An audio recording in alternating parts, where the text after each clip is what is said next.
Chers amis, il y a quelques semaines, c'était au début du carême, j'étais déjà là, devant ce cerisier, à vous parler.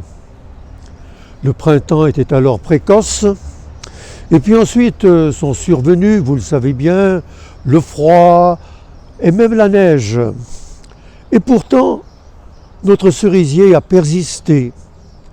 Et c'est aujourd'hui qu'il se révèle, j'allais dire, dans toute sa beauté et avec tout son coloris, comme un corceau fleuri. Je n'ai pas dit qu'il était anéanti, mais que sa germination, sa floraison a été simplement retardée.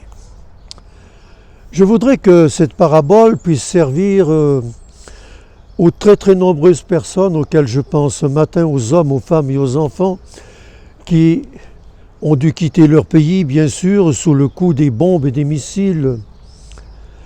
Mais je pense aussi à d'autres, plus près de nous peut-être, au milieu de nous, qui se sont relevés ou qui se relèvent encore avec tristesse, avec lourdeur d'une pandémie qui a trop duré, le visage abattu et surtout le cœur las et puis peut-être aussi le corps fatigué. Je pense également à tous ces jeunes pour qui l'avenir n'existe plus ou n'existe pas. Et surtout à tous ceux et toutes celles qui autour de moi, et souvent j'en fais partie peut-être, tiennent un discours négatif, sans horizon, destructeur de tous les germes d'espérance. Eh bien que tout ce monde-là se mette à l'école de ce cerisier et ne désespère pas du printemps qui peut toujours survenir. Bien, mais au jour de Pâques, n'est-ce pas, nous avons mieux qu'un cerisier pour nous encourager.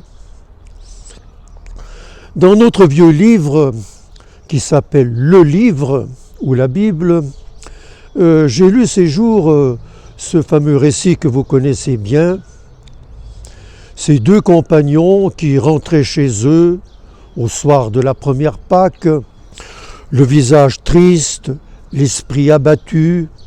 Ils se jetaient des mots l'un à l'autre, nous dit le texte, parce que finalement, ils avaient perdu tout leur espoir. Ils avaient tout misé sur un certain Messie qui leur promettait monts et merveilles, et voilà qu'ils l'ont vu sur la croix.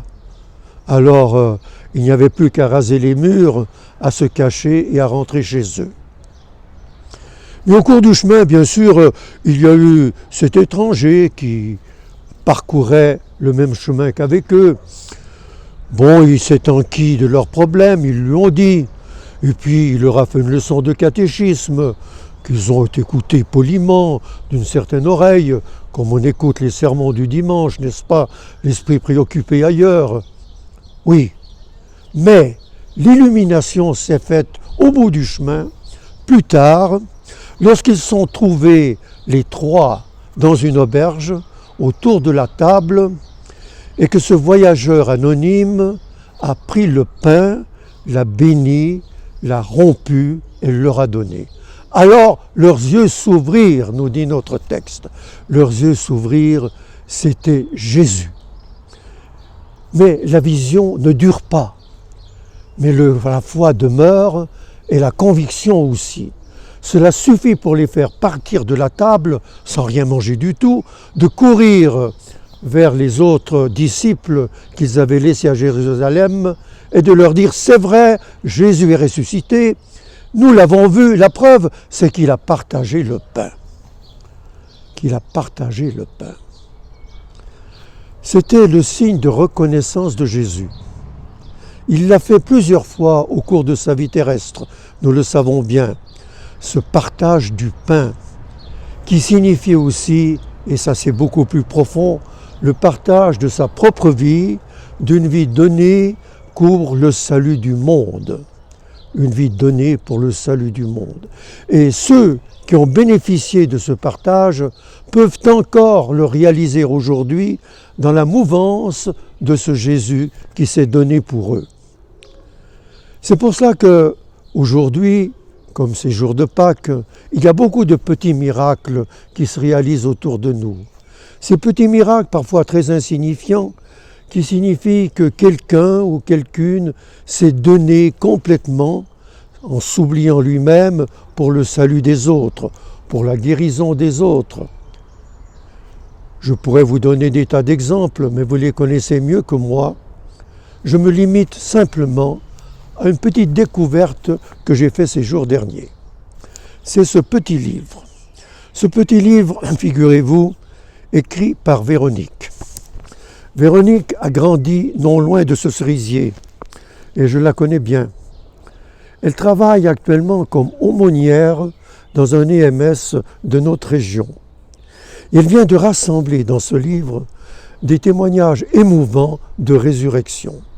De petites résurrections, bien sûr, mais de résurrections significatives qui sont dues à sa patience, à son sourire, à son aide toujours discrète, et qui ont fait rayonner dans cet univers qu'on compare parfois à l'ombre de la mort, qui ont fait rayonner un espoir de vivre et de lumière. Eh bien, depuis Pâques, Jésus a allumé un feu sur la terre qui ne s'éteindra plus. Il ne dépend que de vous et moi pour entretenir ce feu, pour qu'il nous réchauffe et qu'il nous éclaire. Bonne journée.